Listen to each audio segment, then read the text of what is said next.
தேவனுக்கே மகிமை உண்டாகட்டும். ஆண்டவராகிய இயேசு கிறிஸ்துவின் நாமத்தினால் உங்கள் யாவருக்கும் என் அன்பின் வாழ்த்துக்கள். எக்ஸோடஸ் டிவியின் அருளுரை துளிகள் என்ற நிகழ்ச்சியின் வாயிலாக இந்த காலை வேளையில் தேவனுடைய வார்த்தையோடு உங்களை சந்திப்பதிலும் நான் மிகுந்த மகிழ்ச்சி அடைகின்றேன். இன்றைய காலை தியானத்திற்காக எல்லோருக்கும் தெரிந்த ஒரு வேத பகுதியிலிருந்து நான் கற்றுக்கொண்ட சத்தியங்களை உங்களோடு பகிர்ந்து கொள்ள விரும்புகின்றேன்.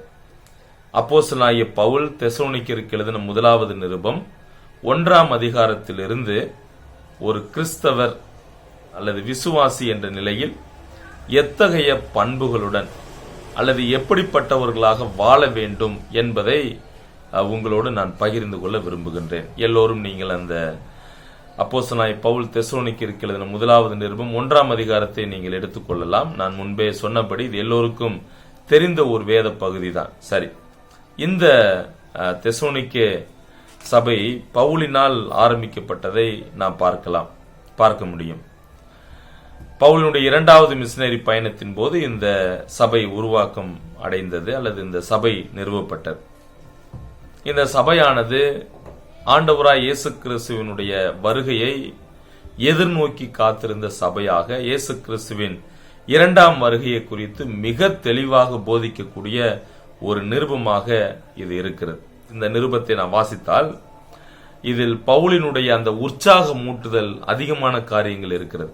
அது மட்டுமல்ல, அந்த உறுதிப்படுத்துதல், விசுவாசிகளை உறுதியின் பாதைக்கு கொண்டு வருவது, அப்புறம் பாத்தீங்கன்னா சம் இன்ஸ்ட்ரக்ஷன்ஸ், அவர்களுக்கு அறிவுரை வழங்குதல், அடுத்து அவர்களை இன்னும் சற்று ஆவிக்குரிய நிலையில் தட்டி எழுப்புதல் போன்ற காரியங்கள் இந்த நிருபத்தில் அப்போஸ்தலனாகிய பவுல் பேசுகிறார். சரி, இந்த தெசலோனிக்கே பட்டணத்தில் இருந்ததான இந்த சபையார் பொதுவாக அந்த சபை எப்படிப்பட்டவர்களாக இருந்தார்கள் என்று கேட்டால், it was an energetic search.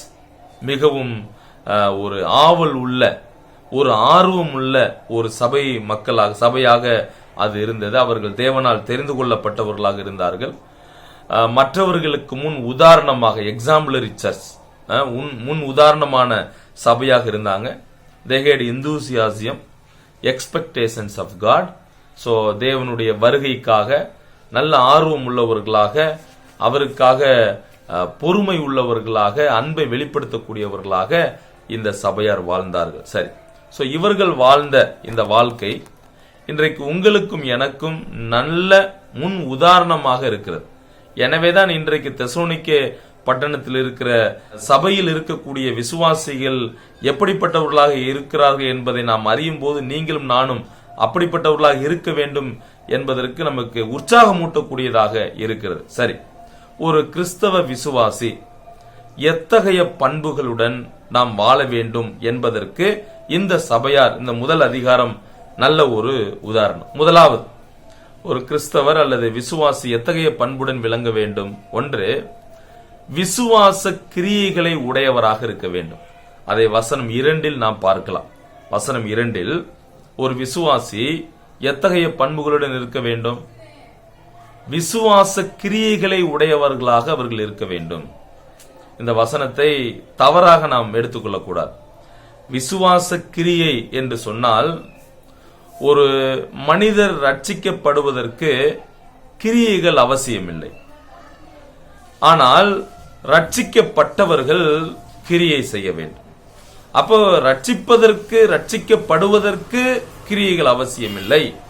ஆண்டவருடைய கிருபை அது போதுமானது, விசுவாசம் போதுமானது, அவர்கள் ரட்சிப்படையலாம். ஆனால் ரட்சிப்படைந்தவர்கள் அவர்கள் தங்களுடைய இந்த ரட்சிப்பை அவர்கள் கிரியைகளில் காண்பிக்க வேண்டும். அதாவது கனிகளை அவர்கள் கொடுக்க வேண்டும். தேவனும் கூட அதைத்தான் எதிர்பார்க்கிறார். அதைத்தான் யாக்கோபு கூட சொல்லுகிறார், கிரியை இல்லாத விசுவாசம் செத்ததாய் இருக்குமே என்று சொல்லுகிறார். சோ நாம் ரட்சிக்கப்படுவதற்கு கிரியை அவசியமில்லை, மாறாக ரட்சிக்கப்பட்டவர்கள் அவர்கள் கிரியை செய்ய வேண்டும். அப்ப இந்த சபையார், இந்த விசுவாசிகள், அவர்கள் விசுவாச கிரியைகளை உடையவர்களாக இருந்தார்.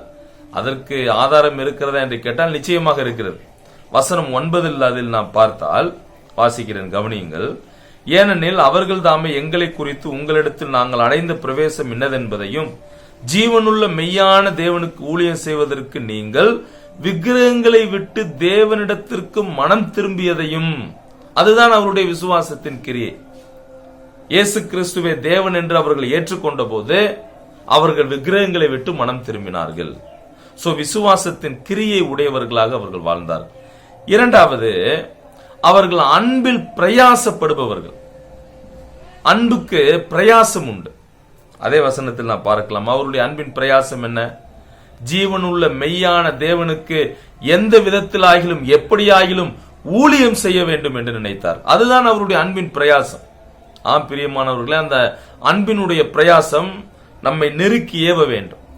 ஆண்டவருக்காக நான் எதையாயிலும் செய்ய வேண்டும் என்றதான அந்த ஒரு பாரம் அது நம்மை உற்சாகப்படுத்தும். ஆண்டவருக்காக நான் ஏதாயிலும் ஒரு விதத்தில் நான் ஊழியம் செய்ய விரும்புகின்றேன் என்பதை அது நம்முடைய காரியங்கள் மூலமாக அது வெளிப்படும். அப்ப அந்த அன்பில் பிரயாசத்தை நாம் காண்பிக்க கூடியவர்களாக இருக்க வேண்டும். மூன்றாவது, இந்த விசுவாசிகள் எப்படிப்பட்டவர்களாக இருந்தார்கள் என்று கேட்டால், நம்பிக்கையில் பொறுமையோடு இருந்தவர்கள். அப்ப இன்றைக்கு நமக்கு நல்ல ஒரு முன் உதாரணம் என்ன? கிறிஸ்தவர்களாக இருக்கக்கூடிய நீங்களும் நானும் நம்பிக்கையில் பொறுமை உள்ளவர்களாக இருக்க வேண்டும். அவர்கள் இயேசு கிறிஸ்துவினுடைய வருகையை அவர்கள் ஆவலோடு எதிர்பார்த்தவர்கள். நம்பிக்கையில் அவர்கள் பொறுமையோடு இருந்தார்கள். பாருங்க, பேதுரு ரொம்ப அருமையா சொல்லுவார். 1 பேதுரு 1ஆம் அதிகாரம் 4, 5, 6 போன்ற வசனங்கள்ல, ஆண்டவராய் இயேசு கிறிஸ்துவை நாம் ஏற்றுக்கொள்வதற்கு முன்பதாக we had no hope, நமக்கு நம்பிக்கை இல்லை. ஆனால் ஆண்டவராய் இயேசு கிறிஸ்துவை ஏற்றுக்கொண்டதற்கு பின்பதாக we have living hope, ஜீவனுள்ள நம்பிக்கை அப்படின்னு சொல்றார். வாடாத ஜீவனுள்ள நம்பிக்கை நமக்கு கொடுத்திருக்கிறார். ஒரு உயிருள்ள நம்பிக்கையை கொடுத்திருக்கு. என்ன? ஆண்டவராய் இயேசு கிறிஸ்து வரப்போகிறார். அவர் நம்மை அழைத்து செல்ல போகிறார். ஒருவேளை தாமதிக்குமானால் கூட, அல்லது நான் அதற்கு முன்பே மரித்தால் கூட, நான் அவரோடு கூட இருப்பேன் என்ற நம்பிக்கை நமக்கு கிடைத்திருக்கு. அப்ப இவர்கள் அந்த நம்பிக்கையில் பொறுமையோடு இருந்தவர்கள். நான்காவது, ஒரு கிறிஸ்தவர் எப்படிப்பட்ட பண்புடன் விளங்க வேண்டும் என்று கேட்டால், வசனம் 6 அதற்கான பதில் உண்டு. 6வது வசனத்தை கவனியுங்கள். நீங்கள் மிகுந்த உபத்திரவத்திலே பரிசுத்த ஆவியின் சந்தோஷத்தோட திருவசனத்தை ஏற்றுக்கொண்டு எங்களையும் கர்த்தரையும் பின்பற்றுகிறவர்களாகி. அப்ப ஒரு விசுவாசி எத்தகைய பண்புடன் வாழ வேண்டும் என்று கேட்டால், வசனம் 6 படி திருவசனத்தை ஏற்றுக்கொள்ளக்கூடிய ஒரு மனப்பாங்கு, அல்லது திருவசனத்தை ஏற்றுக்கொண்டு வாழக்கூடியவர்களாக இருக்க வேண்டும். அப்படிப்பட்ட பண்பை ஆண்டவர் உங்களிடம் என்னிடமும் அவர் எதிர்பார்க்கிறார். அவர்கள் எவ்வாறு அந்த திருவசனத்தை ஏற்றுக்கொண்டார்கள்? அவர்களுக்கு உபத்திரவம் வந்தது, அவர்களுக்கு பாடுகள் வந்தது, பிரச்சனை வந்தது, உண்மைதான். ஆனால் அப்படிப்பட்ட மிகுந்த உபத்திரவத்தில் கூட பரிசுத்த ஆவியின் சந்தோஷத்தோட திருவசனத்தை ஏற்றுக்கொண்டார்கள். இத்தகைய பண்பு நிச்சயமா உங்களுக்கும் எனக்கும் இருக்க வேண்டும். யாக்கோபு ரொம்ப அருமையா சொல்றார், தேவனுடைய வார்த்தையை, வசனத்தை நாம் கேட்கிறவர்களாய் மட்டுமல்ல, அதன்படி செய்யக்கூடியவர்களாக இருக்க வேண்டும். சோ தேவ வசனத்தை ஏற்றுக்கொள்ளக்கூடிய ஒரு மனப்பான். அடுத்ததாக அதே வசனத்தில் அங்கே நாம் வாசிக்கிறோம், அவர்கள் கர்த்தரை பின்பற்றுகிறவர்கள். அவர்கள் மனித தலைவர்களையோ அல்லது அவர்களுக்கு பிடித்த நபர்களையோ அவ்வாறு அவர்கள் பின்பற்ற விரும்பல.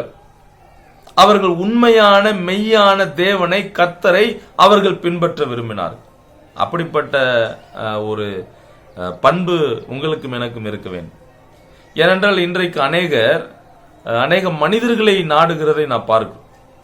அல்லது ஒருவேளை அவர்கள் பொருளாதாரத்திற்கு பின்பதாக, மெட்டீரியலுக்கு பின்பதாக அவர்கள் அலைந்து திரிகிறதை, பின்பற்றுகிறதை நாம் காண முடிகிறது.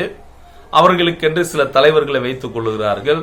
அந்த தலைவர்கள் என்னவெல்லாம் செய்கிறார்களோ அதையெல்லாம் பின்பற்ற வேண்டும் என்று விரும்புகிறார்களே ஒழிய தேவனை பின்பற்ற வேண்டும் என்று விரும்புகிறது. ஆனால் இந்த சபையார் அவர்கள் தேவனை பின்பற்றினார்கள். அப்ப நமக்கு இருக்க வேண்டிய அந்த நல்ல பண்பு, நாம் எப்பொழுதும் எக்காலத்திலும் கர்த்தரை பின்பற்ற வேண்டும். அடுத்ததாக வசனம் 7, நமக்கு இருக்கக்கூடிய பண்பு அங்கே நான் வாசிக்கிறோம். இவ்விதமாய் மக்கதோனியாவிலும் அகாயாவிலும் உள்ள விசுவாசிகள் யாவருக்கும் மாதிரிகளானீர்கள். அப்ப இந்த விசுவாசிகளுக்கு அவர்களுக்கு இருந்த பண்பு என்ன? அவர்கள் எக்ஸாம்பிளரி லைஃப், மற்றவர்களுக்கு உதாரணமான வாழ்வை வாழ்ந்தார்கள், முன்மாதிரி உடையவர்கள். சோ உங்களுக்கும் எனக்கும் எப்படிப்பட்ட பண்பு வேண்டும்? அதாவது நம்மை ஒருவர் பார்க்கும்போது அல்லது நம்முடைய வாழ்வை பார்த்து நம்முடைய வாழ்வானது மற்றவர்களுக்கு உதாரணமாக இருக்க வேண்டும். மற்றவர்களுக்கு ஒரு எடுத்துக்காட்டான வாழ்வாக இருக்க வேண்டும். அதுதான், அப்படிப்பட்ட பண்பு தான் உங்களுக்கும் எனக்கும் இருக்க வேண்டும். வசனம் 8 நாம் வாசிக்கிறோம், கர்த்தருடைய வசனத்தை தொனிக்க செய்தவர்களாக இருந்தார். இதுவும் கூட நல்ல பண்பு. ஆண்டவருடைய வார்த்தை, ஆண்டவருடைய வசனம் நம் மூலமாக மற்றவர்களுக்கு தொனிக்கப்பட வேண்டும். நாம் மற்றவர்களுக்கு ஆண்டவருடைய வார்த்தையை பகிர்ந்து கொள்ள நாம் கடமைப்பட்டிருக்கிறோம். அது மட்டுமல்ல, வசனம் 9 நாம் வாசிக்கிறோம், அவரில் நிலைத்திருக்கக்கூடியவர்களாக அவர்கள் இருந்தார்கள். கடைசியாக வசனம் 10 நாம் வாசிக்கிறோம், அந்த விசுவாசிகள் வரப்போகும் கோபாக்கினைக்கு தப்பியவர்களாக கர்த்தரின் வருகைக்கு காத்திருக்கக்கூடியவர்களாக இருக்கிறார். சோ கிறிஸ்தவர்கள், விசுவாசி என்ற நிலையில் உங்களுக்கும் எனக்கும் இருக்க வேண்டிய பண்புகள் இதுதான். என்ன? அவருடைய வருகைக்காக நாம் ஆவலோடு காத்திருக்க வேண்டும். இந்த காலை வேளையில் இந்த அருளுரை துளிகள் உங்களுக்கும் எனக்கும் உதவி செய்யட்டும், அது உற்சாகமூட்டட்டும். ஒரு கிறிஸ்தவர் என்ற நிலையில் எத்தகைய பண்புகளுடன் நீங்களும் நானும் வாழ வேண்டும், அதற்கு இந்த ஒரு பகுதி, இந்த தெசலோனிக்கே சபையில் உள்ள விசுவாசிகள் நல்ல முன் உதாரணமாக இருக்கிறார். சோ விசுவாச கிரியை உடையவர்களாக நாம் அந்த பண்பு நமக்கு இருக்க வேண்டும். அன்பில் பிரயாசப்படக்கூடியவர்களாக இருக்க வேண்டும். நம்பிக்கையில் பொறுமை உள்ளவர்களாக இருக்க வேண்டும். நாம் திருவசனத்தை ஏற்றுக்கொள்ளக்கூடியவர்களாக இருக்க வேண்டும். கர்த்தரை பின்பற்றக்கூடியவர்களாக இருக்க வேண்டும். மற்றவர்களுக்கு முன் உதாரணமான வாழ்வு வாழ வேண்டும். கர்த்தருடைய வசனத்தை தொனிக்க செய்யக்கூடியவர்களாக, மற்றவர்களுக்கு சாட்சியுள்ளவர்களாக, நிலைத்திருக்கக்கூடியவர்களாக இருக்க வேண்டும். அது மட்டுமல்ல, தேவனுடைய வருகைக்கு காத்திருக்கக்கூடியவர்களாக இருக்க வேண்டும். ஆண்டவர் நமக்கு உதவி செய்வாராக. இத்தகைய பண்புகளுடன் நீங்களும் நானும் வாழ வேண்டும் என்று ஆண்டவர் விரும்புகிறார். அதன்படி நம்முடைய வாழ்வை அவருக்கு ஒப்பு கொடுத்து கிறிஸ்தவர் விசுவாசி என்ற நிலையில் இத்தகைய பண்புகளோடு நீங்களும் நானும் வாழ்ந்து தேவநாமம் மகிமைக்காக ஜீவிக்க ஆண்டவர் நமக்கு உதவி செய்வாராக. தேவநாமம் மகிமைப்படட்டும். ஆமென்.